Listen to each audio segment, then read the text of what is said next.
नमस्कार, जय हिंद, वंदे मातरम। दोस्तों आप सभी का स्वागत है आपके अपने इस YouTube channel Indian army studio में। दोस्तों आज के इस लाइव क्लास के अंदर हम आपको आर्मी का मॉडल पेपर करवाएंगे जो कि आपका मेगा टेस्ट पेपर के नाम से होगा। ये मेगा टेस्ट पेपर का पार्ट 2 है। अगर आपने पार्ट 1 नहीं देखा है तो आप आई बटन में क्लिक करके जाकर के देख सकते हो। मेगा टेस्ट पेपर का मतलब मैं आपको बताता हूँ। सामान्य ज्ञान से आपको मिलेगा 7 क्वेश्चन, सामान्य विज्ञान से 7 क्वेश्चन है, सामान्य गणित से 7 क्वेश्चन और सामान्य रीजनिंग से 4 क्वेश्चन, यानी कि टोटल 25 प्रश्नों का हर सब्जेक्ट से मिक्स क्वेश्चन का टेस्ट होने वाला है। तो आपसे रिक्वेस्ट है वीडियो को पूरा देखना है और खास करके जिनका एग्जाम 28 फरवरी का है से मैं बोलना चाहूंगा वीडियो को पूरा देखना है और कम से कम आपको 22 प्लस का सही जवाब देना है। तो चलिए बिना किसी टाइम वेस्ट करते हुए बढ़ेंगे अपने फर्स्ट क्वेश्चन की ओर। तो फर्स्ट क्वेश्चन बहुत ही अच्छा और शानदार क्वेश्चन आपसे पूछा है। क्वेश्चन को ध्यान से पढ़ना है। क्वेश्चन आपसे पूछा है कि who is the author of गीत अमार सोनार बंगला, यानी कि गीत अमार सोनार बंगला के रचयिता कौन है, आपको बताना। इसका राइट आंसर क्या होगा? Option A Rabindranath Tagore, option B Bankim Chandra Chatterjee, option C Chittaranjan Das या ऑप्शन डी बिपिन चंद्र पाल। तो यहाँ पर आपको बताना है कि गीत अमार सोनार बंगला के रचयिता कौन है। तो देखिए इसका राइट आंसर जो होगा आपका ऑप्शन रविन्द्रनाथ टैगोर यहाँ पर आपका बिल्कुल ही राइट हो जाएगा। तो बढ़ेंगे नेक्स्ट क्वेश्चन 2 नंबर क्वेश्चन को और 2 नंबर क्वेश्चन आपके सामने है। क्वेश्चन को ध्यान से पढ़ना है। क्वेश्चन आपसे पूछा है where did Gautam Buddha give his first sermon, यानी कि गौतम बुद्ध ने अपना प्रथम उपदेश कहां दिया था। जल्दी से बताना है कि गौतम बुद्ध ने अपना प्रथम उपदेश कहां दिया था। Option A Bodh Gaya, option B Lumbini, option C Sarnath या ऑप्शन डी कुशीनगर। तो देखिए इसका राइट आंसर जो होगा वो आपका ऑप्शन सी सारनाथ यहाँ पर आपका बिल्कुल ही राइट हो जाएगा। अगर आपसे क्वेश्चन पूछता है कि गौतम बुद्ध की मृत्यु कहां पर हुआ था, तो गौतम बुद्ध का मृत्यु जो हुआ था वो आपका कुशीनगर में हुआ था। इसे आपको ध्यान में रख लेना है। और इनका जन्म जो हुआ था वो आपका लुम्बिनी में हुआ था। इसे भी आपको याद रखना है। तो बढ़ेंगे नेक्स्ट क्वेश्चन 3 नंबर क्वेश्चन को और 3 नंबर क्वेश्चन को ध्यान से पढ़ना है। क्वेश्चन आपसे पूछा है कि Jamshedpur is situated on the banks of which river, यानी कि जमशेदपुर किस नदी के तट पर स्थित है। जल्दी से बताइएगा कि जमशेदपुर किस नदी के तट पर स्थित है। ऑप्शन 4 आपके सामने है। तो यहाँ पर आपको बताना है जमशेदपुर किस नदी के किनारे पर बसा है। तो देखिए जमशेदपुर जो होता है वो आपका स्वर्ण रेखा और खरके के किनारे पर बसा है, यानी कि इसका राइट आंसर जो होगा आपका ऑप्शन भी बिल्कुल ही राइट हो जाएगा। और देखिए नासिक जो होता है वो आपका गोदावरी नदी के तट पर बसा है। इसे भी आपको ध्यान में रखना है। तो बढ़ते हैं नेक्स्ट क्वेश्चन 4 नंबर क्वेश्चन को। 4 नंबर क्वेश्चन आपसे पूछा है कि what was the name of Guru of Kabir, यानी कि कबीर के गुरु का नाम क्या था। क्वेश्चन बहुत अच्छा है। जल्दी से बताना है कि कबीर के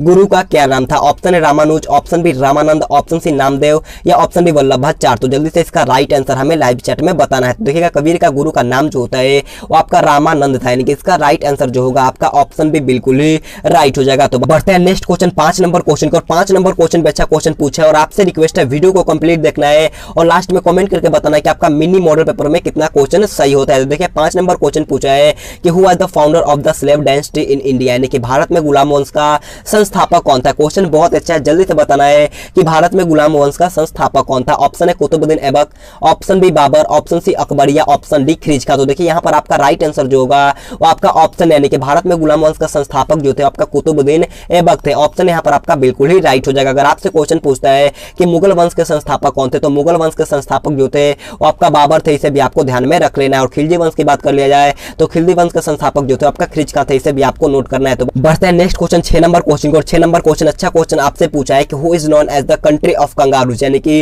कंगारुओं का देश के नाम से किसे जाना जाता है। क्वेश्चन बहुत अच्छा, जल्दी से बताना है कि कंगारुओं का देश के नाम से किसे जाना जाता है। ऑप्शन 4 आपके सामने है। तो यहाँ पर आपको बताना है कंगारुओं का देश के नाम से किसे जाना जाता है। तो देखिए इसका राइट आंसर जो होगा वो आपका ऑप्शन ऑस्ट्रेलिया यहाँ पर आपका बिल्कुल ही राइट हो जाएगा। अगर आपसे क्वेश्चन पूछता है कि सांपों का देश किसे कहा जाता है, तो सांपों का देश जो कहा जाता है वो आपका ब्राजील को कहा जाता है। इसे भी आपको नोट करना है। तो बढ़ते हैं नेक्स्ट क्वेश्चन 7 नंबर क्वेश्चन को। 7 नंबर क्वेश्चन हमारा जीके का लास्ट क्वेश्चन है। तो आपसे रिक्वेस्ट है कमेंट करके बताना है कि आपका 7 जीके में क्वेश्चन कितना सही होता है। देखिए 7 नंबर क्वेश्चन आपसे पूछा है कि Sachin Tendulkar is related to which sport, यानी कि सचिन तेंदुलकर का संबंध किस खेल से। आपको बताना है कि सचिन तेंदुलकर किस खेल से संबंधित है। ऑप्शन है baseball, option B hockey, option C table tennis या ऑप्शन डी क्रिकेट। तो जल्दी से इसका राइट आंसर हमें लाइव चैट में बताना है। तो देखिएगा सचिन तेंदुलकर का जो संबंध होता है वो आपका क्रिकेट खेल से होता है, यानी कि इसका राइट आंसर जो होगा आपका ऑप्शन भी बिल्कुल ही राइट हो जाएगा। तो बढ़ेंगे नेक्स्ट क्वेश्चन 8 नंबर क्वेश्चन को। और 8 नंबर क्वेश्चन हमारे जनरल साइंस का क्वेश्चन पूछा है कि इंसुलिन की खोज किसने की थी। क्वेश्चन बहुत अच्छा है। जल्दी से बताना है कि इंसुलिन की खोज किसके द्वारा किया गया था। ऑप्शन है बेंटिंग ने, ऑप्शन बी डोमिक ने, ऑप्शन सी रोनाल्ड रॉस ने या ऑप्शन डी हार्वे ने। तो जल्दी से इसका राइट आंसर हमें लाइव चैट में बताना है। तो देखिएगा इंसुलिन की खोज जो किया गया था वो आपका विलियम बेंटिंग के द्वारा किया गया था, यानी कि इसका राइट आंसर जो होगा आपका ऑप्शन है बिल्कुल ही राइट हो जाएगा। अगर आपसे क्वेश्चन पूछता है कि मलेरिया के टीके का खोज किसके द्वारा किया गया था, तो मलेरिया का टीके का खोज जो किया गया था आपका रोनाल्ड रॉस के द्वारा किया गया था। इसे भी आपको ध्यान में रखना है। तो बढ़ेंगे नेक्स्ट क्वेश्चन 9 नंबर क्वेश्चन को। 9 नंबर क्वेश्चन अच्छा क्वेश्चन आपसे पूछा है कि which gas is used to purify pond water in city, यानी कि शहरों में तालाब का पानी शुद्ध करने के लिए कौन सी गैस का प्रयोग की जाती है। जल्दी से बताना है कि शहरों में तालाब का पानी शुद्ध करने के लिए कौन सी गैस का प्रयोग किया जाता है। ऑप्शन है sulphur dioxide, option B chlorine, option C nitrogen या ऑप्शन डी अमोनिया। तो जल्दी से इसका राइट आंसर हमें लाइव चैट में बताना है। तो देखिएगा इसका राइट आंसर जो होगा आपका ऑप्शन बी क्लोरीन यहाँ पर आपका बिल्कुल ही राइट हो जाएगा। तो बढ़ते हैं नेक्स्ट क्वेश्चन 10 नंबर क्वेश्चन को। 10 नंबर क्वेश्चन बहुत अच्छा क्वेश्चन पूछा है, बहुत बार पूछा जा चुका है। आपसे क्वेश्चन पूछा है कि by which instrument is the purity of milk measure, यानी कि दूध की शुद्धता किस यंत्र द्वारा नापी जाती है। क्वेश्चन बहुत अच्छा है, जल्दी से बताना है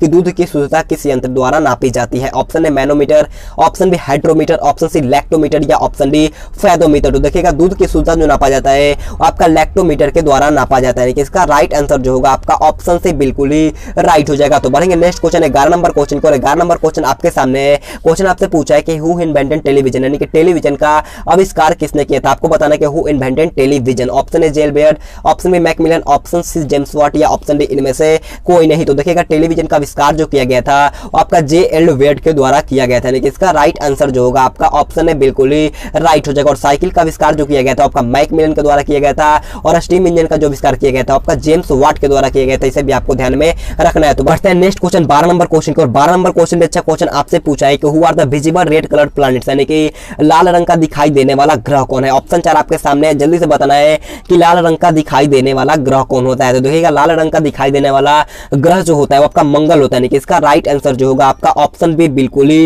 राइट हो जाएगा। और सबसे गर्म ग्रह जो होता है वो आपका शुक्र होता है, इसे भी आपको ध्यान में रख लेना है। तो बढ़ते हैं नेक्स्ट क्वेश्चन 13 नंबर क्वेश्चन को। 13 नंबर क्वेश्चन में अच्छा क्वेश्चन आपसे पूछा है कि गुरुत्वाकर्षण के सार्वभौमिक नियम का प्रतिपादन किसने किया था। क्वेश्चन बहुत अच्छा है, जल्दी से बताना है कि यूनिवर्सल लॉ ऑफ ग्रेविटी किसने दिया था। Option A Galileo, option B Newton, option C Copernicus या ऑप्शन डी इनमें से कोई नहीं। तो देखिए गुरुत्वाकर्षण के सार्वभौमिक नियम का प्रतिपादन जो किया गया था आपका न्यूटन के द्वारा किया गया था, यानी कि इसका राइट आंसर जो होगा वो आपका ऑप्शन बी बिल्कुल ही राइट हो जाएगा। और सौरमंडल का खोज जो किया गया था वो आपका कोपरनिकस के द्वारा किया गया था, इसे भी आपको ध्यान में रखना है। बढ़ते हैं नेक्स्ट क्वेश्चन 14 नंबर क्वेश्चन को। 14 नंबर क्वेश्चन हमारा जीएस का लास्ट क्वेश्चन है। तो मैं आपसे बोलना चाहूंगा जाकर के कमेंट करके बताना है कि आपका जीके और जीएस का मिलाकर के कितना क्वेश्चन सही होता है। तो जाकर के जरूर कमेंट करके बताना। और आपसे रिक्वेस्ट है अगर आपने अभी तक वीडियो को लाइक नहीं किया है तो जाकर के जल्दी से एक लाइक कर दो, बहुत अच्छा लगता है। तो आपसे रिक्वेस्ट है जाकर के एक लाइक, और चैनल पर नहीं तो चैनल को सब्सक्राइब भी कर लेना है। तो देखिए 14 नंबर क्वेश्चन आपसे पूछा है कि which of the following is the conductor of non metal electricity. Question को ध्यान से समझिएगा। क्वेश्चन आपसे पूछा है कि निम्न में से कौन अधातु विद्युत का सुचालक है। ऑप्शन ए ग्रेफाइट,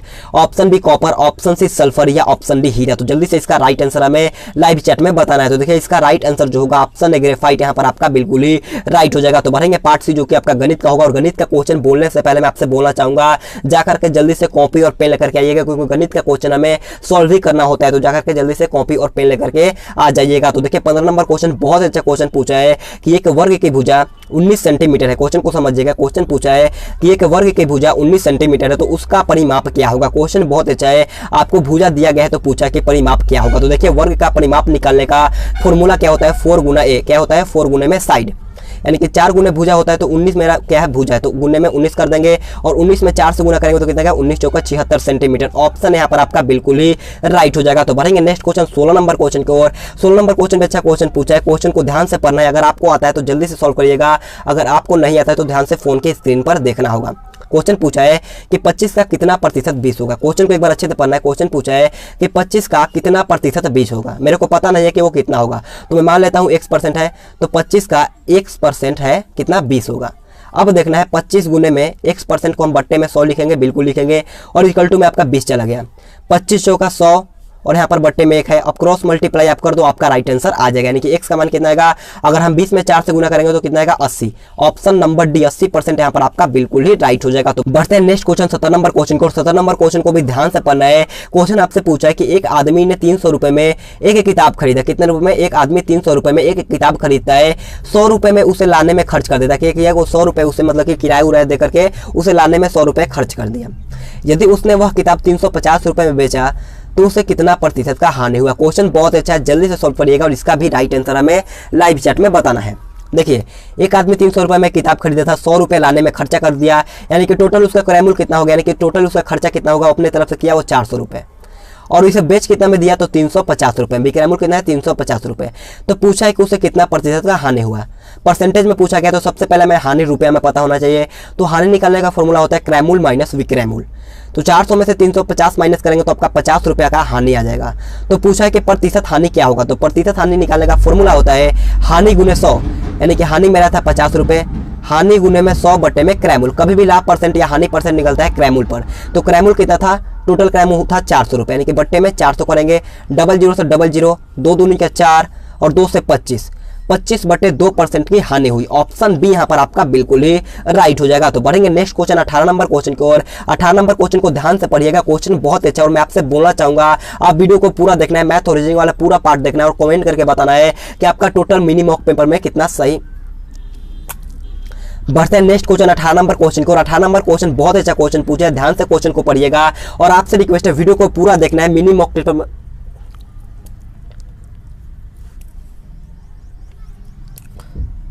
बढ़ते हैं नेक्स्ट क्वेश्चन 18 नंबर क्वेश्चन को। और 18 नंबर क्वेश्चन अच्छा क्वेश्चन पूछा है और मैं आपसे बोलना चाहूंगा वीडियो को कंप्लीट देखना है और लास्ट में कमेंट करके बताना है कि आपका मिनी मॉक टेस्ट पेपर में कितना क्वेश्चन सही होता है। तो देखिए 18 नंबर क्वेश्चन आपसे पूछा है कि यदि किसी धन का 1/6 भाग उसके 1/8 भाग से 24 अधिक है। क्वेश्चन को समझना है, क्वेश्चन पूछा है कि यदि धन का 1/6 भाग है उसके 1/8 भाग से 24 अधिक है तो धन ज्ञात करना है।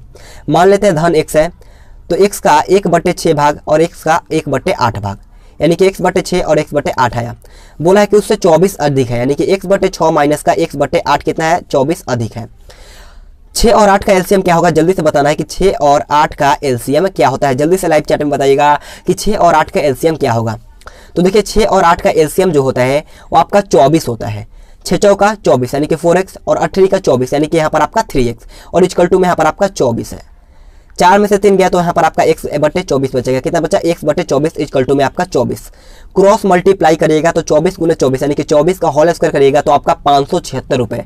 ऑप्शन यहाँ पर आपका बिल्कुल ही राइट हो जाएगा। उम्मीद करता हूँ आपको अच्छी तरीके से समझ में आया होगा। तो बढ़ते हैं नेक्स्ट क्वेश्चन 19 नंबर क्वेश्चन को। और 19 नंबर क्वेश्चन बहुत अच्छा क्वेश्चन आपसे पूछा है कि 0.725 और 0.39 का योग क्या होगा। क्वेश्चन बहुत ईजी है, तो जल्दी से इसका राइट आंसर हमें लाइव चैट में बताना है। सभी का राइट आंसर लाइव चैट में आना चाहिए। क्वेश्चन बोला है कि 0.725 प्लस में 0.39, इसको जोड़ना है। बहुत ईजी क्वेश्चन है। तो 5 से कम 5 और 9 2 11 हासिल का 1, 7 3 10 और 1 11 और यहाँ पर पॉइंट और फिर इसके बाद 1, यानी कि कौन सा ऑप्शन नंबर सी यहाँ पर आपका बिल्कुल ही राइट हो जाएगा। तो बढ़ते हैं 20 नंबर क्वेश्चन को। 20 नंबर क्वेश्चन का लेवल थोड़ा सा अच्छा है, तो जल्दी से बताइएगा इसका राइट आंसर क्या होगा। क्वेश्चन को जल्दी से पढ़ना है। क्वेश्चन पूछा है कि 300 मीटर लंबाई और 200 मीटर चौड़ाई वाले आयतकार बगीचा है। क्वेश्चन को समझिएगा, 300 मीटर लंबाई वाले और 200 मीटर चौड़ाई वाले एक आयतकार बगीचे के चारों ओर बार लगाने का खर्च 24 रुपए प्रति मीटर की दर से ज्ञात करना है। क्वेश्चन को अच्छी तरीके से समझिएगा और जल्दी से इसका भी राइट आंसर हमें लाइव चैट में बताना है। देखिए आयतकार बोला गया है तो हमने एक आयतकार ले लिया।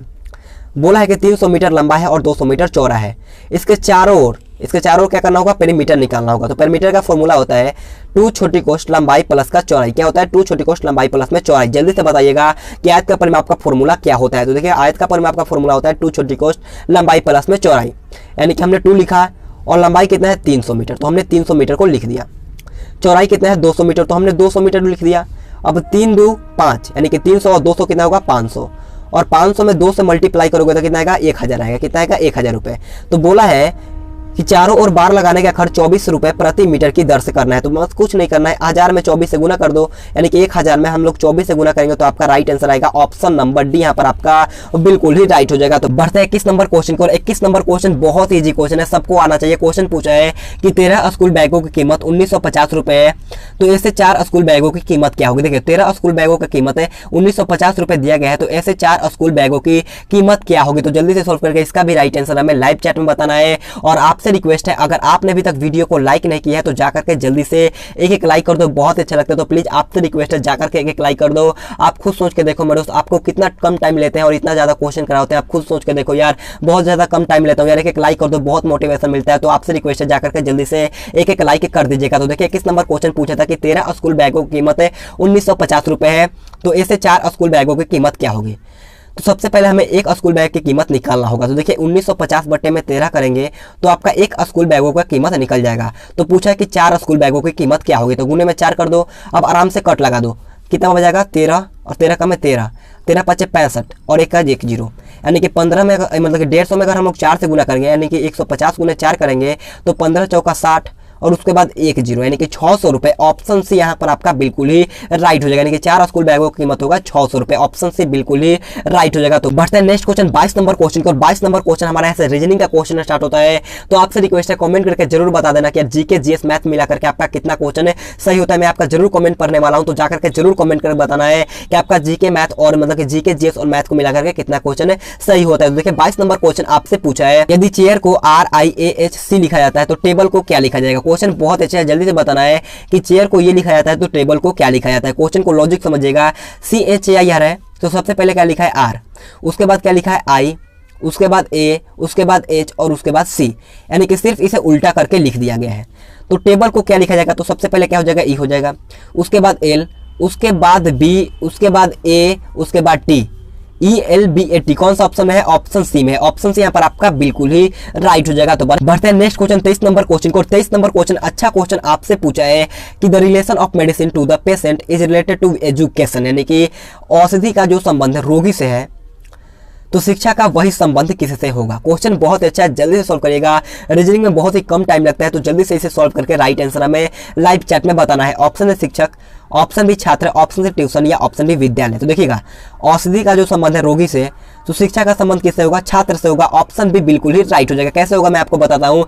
औषधि तो दिया जाता है आपका रोगी को दिया जाता है, तो शिक्षा किसे दिया जाता है, तो शिक्षा तो दिया जाता है आपका छात्र को दिया जाता है। इसे आपको नोट करना है। तो पढ़ेंगे नेक्स्ट क्वेश्चन 24 नंबर क्वेश्चन को, और 24 नंबर क्वेश्चन को ध्यान से पढ़ना है। क्वेश्चन बहुत अच्छा क्वेश्चन आपसे पूछा है कि राम कृष्ण से भारी है। राम जो है वो कृष्णा से भारी है लेकिन मोहन से हल्का है। अशोक भारी है मोहन से, तो सबसे भारी कौन है। देखिए इसमें लड़का कितना है, तो देखिए एक राम हो गया, एक कृष्णा 2 हो गया, यहाँ पर एक 3 हो गया और एक 4, यानी कि टोटल 4 लड़का है। तो मान लेते हैं 1 2 3 और 4, राम कृष्णा, मैं मान लेता हूँ राम कृष्णा, उसके बाद मोहन है, फिर उसके बाद अशोक है। अब क्वेश्चन जैसे बोलेगा हमें वैसे करना होगा। देखिए बोला है कि राम कृष्णा से भारी है, यानी कि राम ऊपर चला जाएगा, राम कृष्णा से भारी है, तो कृष्णा क्या होगा, इससे छोटा रहेगा, यानी कि इससे कम भारी है। अब बोला है कि लेकिन मोहन से हल्का है, यानी कि राम जो है वो मोहन से भी हल्का है, यानी कि सबसे बड़ा कौन हो गया अभी तक, मोहन चल रहा है, यानी कि सबसे भारी मोहन चल रहा है। फिर बोला है कि अशोक भारी है मोहन से, मोहन से भी भारी कौन है, अशोक आ गया, तो सबसे ऊपर कौन चला गया, अशोक चला गया। तो पूछा है कि सबसे भारी कौन है, सबसे भारी कौन है, अशोक है, यानी कि ऑप्शन नंबर डी अशोक यहाँ पर आपका बिल्कुल ही राइट हो जाएगा। उम्मीद करता हूँ आपको अच्छी तरीके से समझ में आया होगा। तो बढ़ते हैं नेक्स्ट क्वेश्चन 25 नंबर क्वेश्चन को। 25 नंबर क्वेश्चन आपके होमवर्क के लिए रहेगा। क्वेश्चन आप सभी से पूछा है कि टीना पूरब की ओर गाड़ी चलाती है, फिर दाएं मुड़कर 65 किलोमीटर चलाती है, फिर बाएं मुड़कर 33 किलोमीटर जाती है, तो उसका मुंह किस दिशा की ओर है। इसका राइट आंसर आप कमेंट करके बताना। मैं आपको डायरेक्शन पा देता हूँ। यहाँ पर आपका होता है नॉर्थ, यहाँ पर आपका होता है साउथ, यहाँ पर आपका होता है ईस्ट और यहाँ पर आपका होता है वेस्ट। इसका राइट आंसर आप कमेंट करके बताना कि इसका राइट आंसर क्या होगा। तो आज का क्लास हमारा ही पर खत्म होता है। अगर आपको वीडियो पसंद है तो आपसे रिक्वेस्ट है जाते जाते एक लाइक कर दीजिएगा, और चैनल पर नहीं तो चैनल को सब्सक्राइब करने के बाद बाजू में बेल आइकन आएगा उसे ऑल पे प्रेस कर लेना है। अगर आपको इसका PDF लेना है तो आप टेलीग्राम ग्रुप ज्वाइन कर लेना। टेलीग्राम का लिंक मैंने दे दिया नीचे डिस्क्रिप्शन बॉक्स में, तो जाकर के टेलीग्राम ग्रुप ज्वाइन कर लेना है। तो आज के लिए इतना ही। Thanks for watching this video. जय हिंद, जय भारत।